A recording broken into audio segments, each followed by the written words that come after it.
Georgia police officer sues U.S. military over outdated ban on HIV-positive recruits. A U.S. military rule banning people with HIV from joining the armed services is being challenged as medically outdated by a gay Georgia police officer who says the decades-old policy dashed his dream of becoming an Army helicopter pilot. 23-year-old Isaiah Wilkins argues in a suit filed Thursday that 2 decades of advancements have, quote, radically changed the landscape of HIV treatment and prevention, end quote, making HIV status irrelevant to a person's ability to serve. The suit is filed by the oldest and largest LGBTQ plus rights group in the country, Lambda Legal. Lambda Legal argues, quote, these medical advances should have led to an overhaul of military policies related to people living with HIV.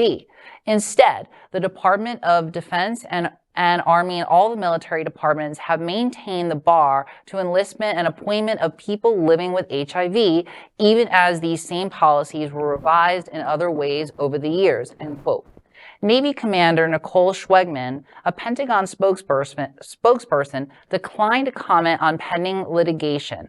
The suit aims to expand on Lambda Legal's landmark victory earlier this year in 2 related cases that forced the Defense Department to lift long-standing bans on service members deploying overseas or commissioning as officers if they contract HIV or they're already enlisted. So,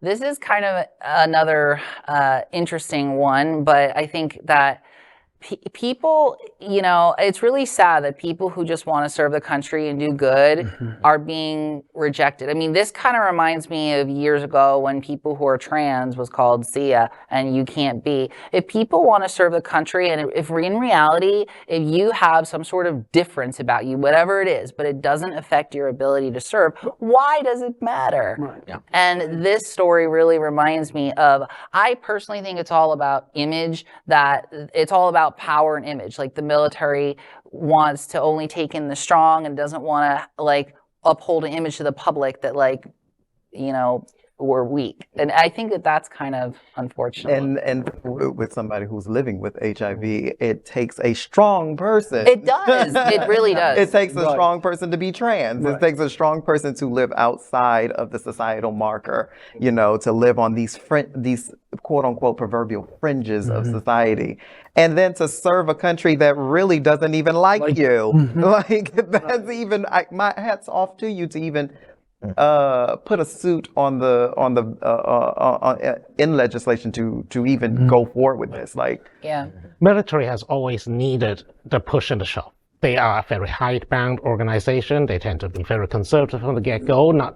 I'm not justifying their behavior, but honestly, what is the difference between a soldier who got HIV after they started their tour, or the one who are just getting started? It makes no difference. They just pass. You know, if an officer can serve while he has the virus, then a recruit can go through boot camp while he has the virus. Right.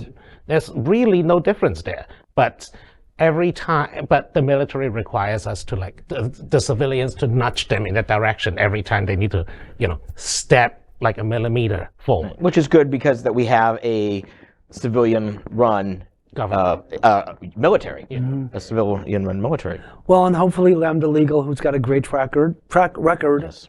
can work some more of their great stuff. LGBTQ plus news is vital for our community and for the broader world as a whole. We have enough enemies at Fox News. Tucker, Sean, and Laura are loud. We need passionate allies. Happening Out Television Network, Queer News Tonight, and It's Happening Out are literally out of the closet and into the headlines. Our community needs your support. Like this broadcast and subscribe now to ensure the growth of the entire LGBTQ plus community.